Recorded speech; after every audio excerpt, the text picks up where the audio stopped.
कराची में ज़िला वस्ती और ज़िला गरबी को मिलाने वाली कटी पहाड़ी से मिट्टी और पत्थर गिरने लगे हैं। हालिया बारिशों के दौरान भी यहाँ पहाड़ी पत्थर गिरे हैं। इस वक्त वहाँ क्या सूरत हाल है, मालूम करेंगे समग्र नुमाइंदे खुर्शीद आलम से। जी खुर्शीद, क्या सूरत हाल है और क्या कहते हैं यहाँ के मकीन? जी बिल्कुल, मैं इस वक्त मौजूद हूँ कटी पहाड़ी पर, उस मकाम पे जहाँ गुज़िश्ता रात पहाड़ से पत्थर टूट कर गिरे हैं और हमारे कैमरामैन अली मुशर्रफ आपको दिखा रहे हैं कि ये दो बड़े पत्थर हैं जो गिरे हैं। और ये वो सड़क है जो कस्बा कॉलोनी से कटी पहाड़ी की तरफ जाती है, शारा नूरजहां की तरफ, नौर नाजाबाद की जानिब।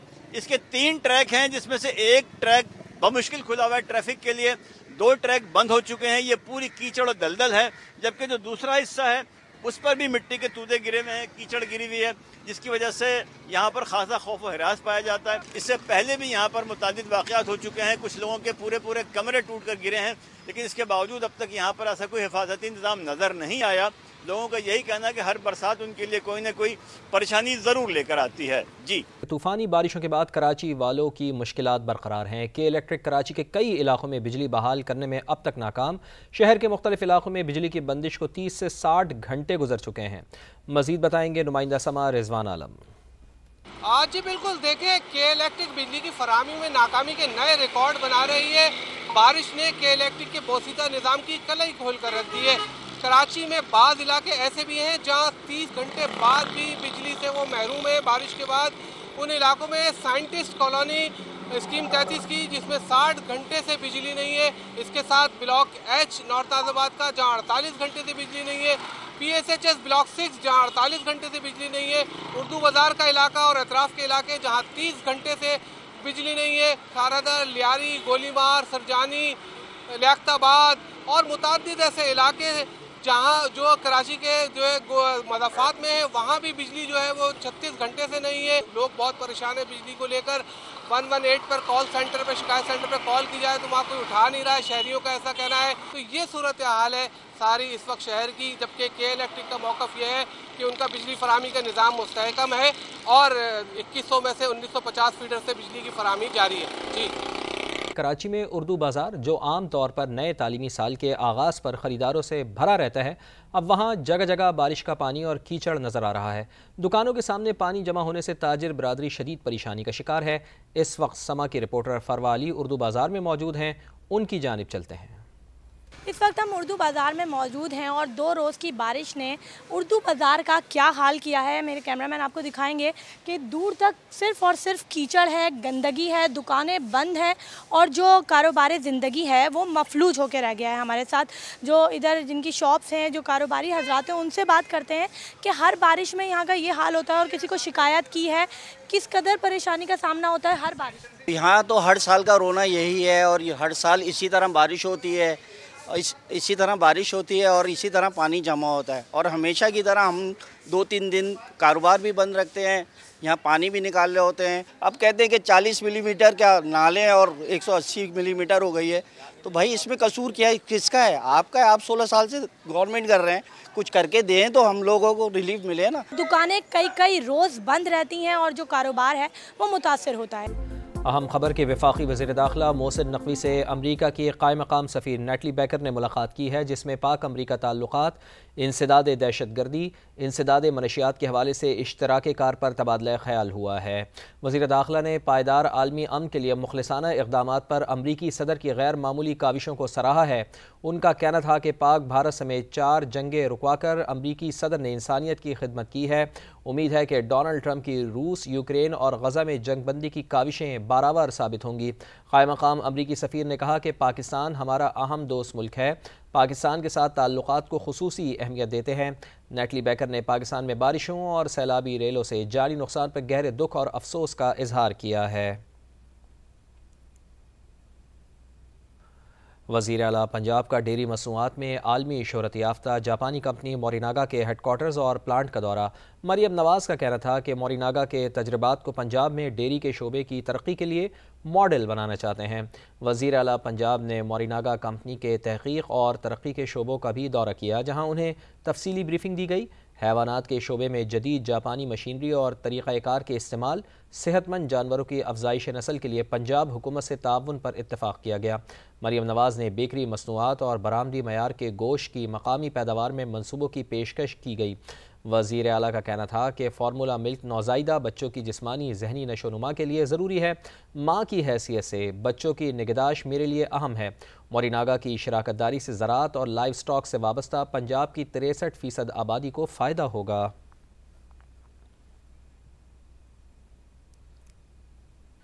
कोयटा से खबर आ रही है, जहां पब्लिक ट्रांसपोर्ट और इंटरनेट बंदिश से मुताल्लिक़ दरख्वास्त पर समाअत हुई है। डायरेक्टर PTA जमील अहमद अदालत में पेश। पशीन, दालबंदीन, तफ्तान और चमन में इंटरनेट बहाल कर दिया है। डायरेक्टर PTA का ये मौक़िफ़ सामने आया। मुजीबुल्लाह असमा के नुमाइंदे हमारे साथ मौजूद हैं। जी मुजीबुल्लाह, अदालती कार्रवाई से मुताल्लिक़ बताइए और डायरेक्टर PTA ने अदालत के सामने क्या मौक़िफ़ रखा? जी बिल्कुल, ये शहरी की जानिब से दायर आईनी दरख्वास्त थी जिस पर समाअत हुई है। समाअत चीफ जस्टिस बलूचिस्तान रोजी खान बड़ेज और जस्टिस सरदार अली में मुश्तमिल डिवीजनल बेंच ने की। समाअत के दौरान जो डायरेक्टर PTA है उन्होंने मौक़िफ़ इख्तियार किया कि अदालती हुक्म पर चूंकि अदालत ने PTA के डायरेक्टर को अहकाम दिए थे कि 2 घंटे के अंदर अंदर मोबाइल फोन इंटरनेट सर्विस बहाल किया जाए, जिस पर डायरेक्टर PTA ने मौके पर इख्तियार किया कि आज कोयटा, पशीन, दालबंदी, तफ्तान और चमन में इंटरनेट सर्विस बहाल कर दिया गया और बतदरीज इंटरनेट सर्विस की बहाली से मुतल्लिक भी जो है ना उनके नेटवर्क पर बहाल हो चुका है इंटरनेट। इसके अलावा जो 5 अजला है इसमें मोबाइल इंटरनेट सर्विस अब भी बदस्तूर बंद है। ये इंटरनेट सर्विस 14 रोज तक मुअत्तल रहा।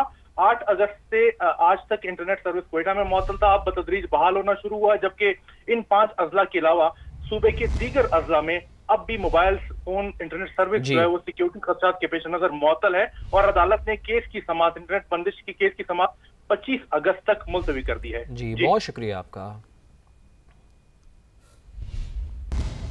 पाकिस्तान की पहली इक़्तिसादी शुमारी के नताइज जारी कर दिए गए हैं। मुल्क में होटल्स की तादाद अस्पतालों से ज़्यादा निकली है। कारोबारी इदारों या दुकानों की तादाद 70 लाख से ज़ायद, लेकिन 95% इदारों में मुलाजमीन की तादाद 10 से भी कम है।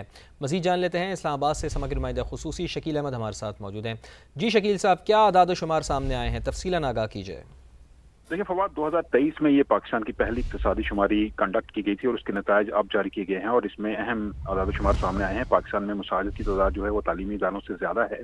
6,413 मसाजिद और 36,000 से ज़्यादा दीनी मदारिस हैं, जबकि तालीमी इदारों की मजमूई तादाद जो है वो 3,26,000 से ज़्यादा है। इनमें 2,42,000 स्कूल, 11,568 कॉलेजेस और 214 जामियात हैं।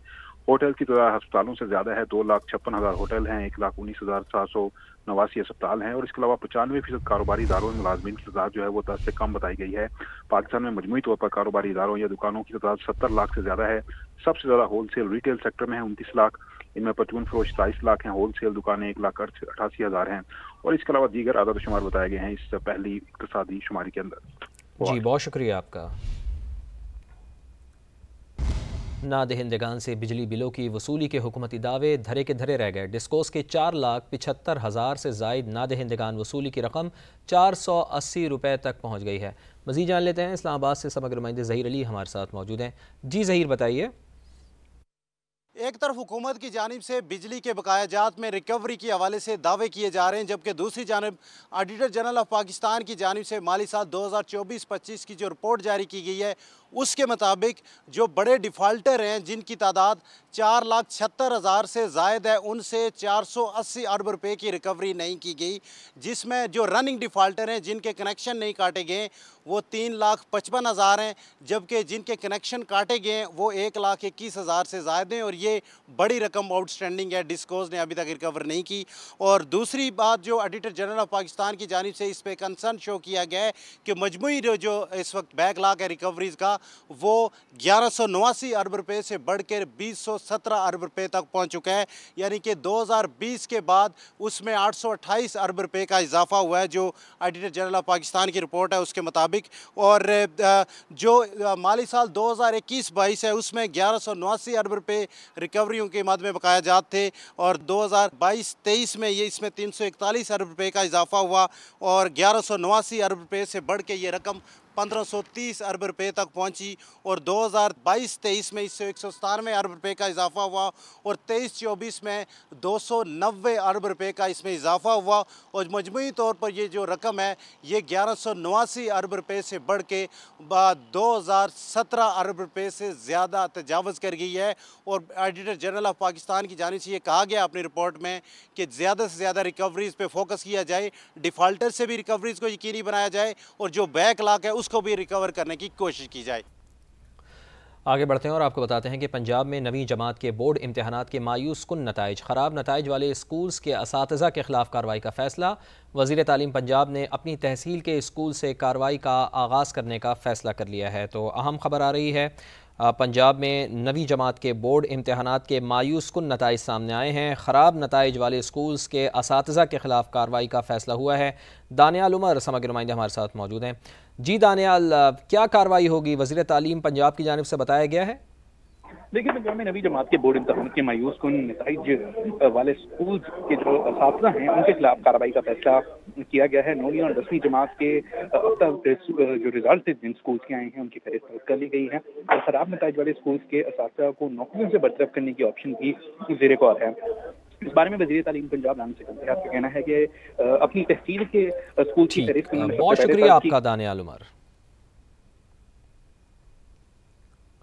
कौमी असम्बली में अपोजिशन लीडर उमर अयूब की नाअहली के बाद इलेक्शन कमीशन में अहम तैनातियों का मामला मजीद उलझ गया है। अपोजिशन लीडर की तैनाती तक चीफ इलेक्शन कमिश्नर और 2 अरकान की तकर्री मुमकिन नहीं है। ज़राए के मुताबिक नए अपोजिशन लीडर के इंतखाब तक वज़ीर आज़म और अपोजिशन लीडर के दरमियान मुशावरती अमल आगे नहीं बढ़ सकता। उस्मान जावेद मलिक हमारे साथ मौजूद हैं। जी उस्मान, बताइए।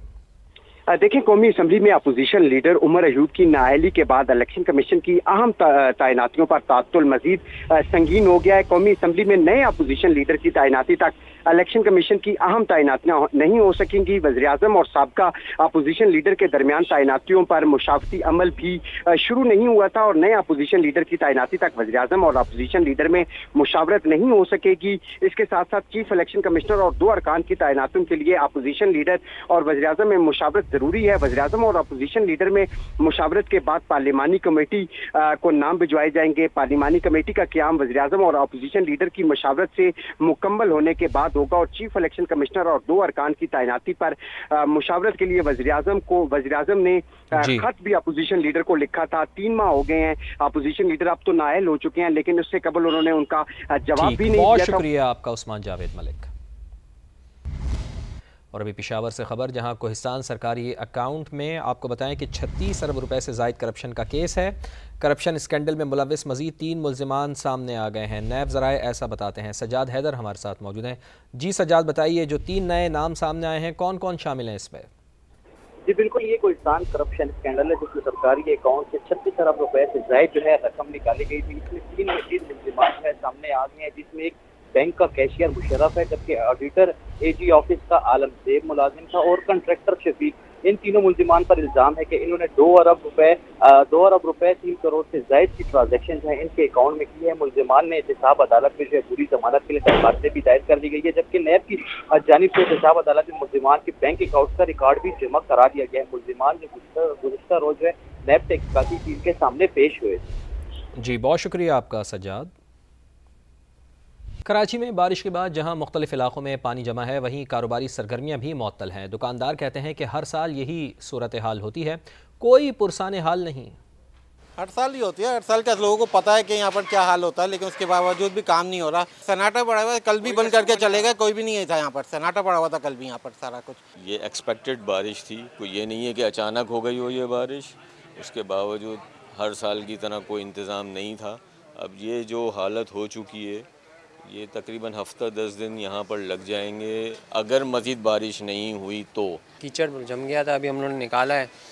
नुकसान तो नहीं, एक तरीके से नुकसान इस वजह से होता है कि कस्टमर नहीं आते, सीधी सी बात है। कहीं हल्के तो कहीं गहरे बादल। लाहौर में सुबह से धूप छाँव का सिलसिला जारी है। महकमा मौसमियात की जानिब से दिन में तो बारिश की कोई पेशगोई नहीं, अलबत्ता रात में वक्फे वक्फे से बारिश का इम्कान है। मज़ीद जान लेते हैं सामिया सईद से। जी बिल्कुल, लाहौर में सुबह सवेरे से सूरज अपने जलवे दिखा रहा है, लेकिन वहीं आसमान पर गहरे बादल भी मौजूद हैं। धूप और छाँव का सिलसिला जारी भी है और महकमा मौसमियात की जानिब से ये भी बताया जा रहा है कि धूप छाँव का ये सिलसिला दिन भर यूं ही जारी रहेगा। महकमा मौसमियात की जानिब से दिन के औकात में बारिश की कोई पेशगोई नहीं की गई, अलबत्ता रात के औकात में हल्की बारिश की पेशगोई कर दी गई है।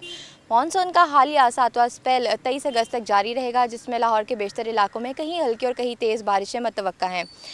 इसी के साथ साथ PDMA की जानिब से दरियाओं की सूरत हाल के बारे में भी आगाह कर दिया गया है। पंजाब के जो दरिया हैं, दरियाए रावी, जेहलुम और चनाब, इसमें पानी की सतह इस वक्त नॉर्मल है और पानी का बहाव भी नॉर्मल है, लेकिन दरियाए सिंध और दरियाए सतलुज के बेशतर मुकामात पर सैलाबी सूरत हाल है। PDMA की जानिब से तमाम दरियाओं के इर्द गिर्द आबादियों को हाई अलर्ट जारी कर दिया गया है। तो इस वक्त किसी भी जो दरियाओं के गिर्द आबादी है, किसी भी दरिया की साइट को विज़िट ना किया जाए ताकि किसी भी नागहानी सूरत हाल से बचा जा सके।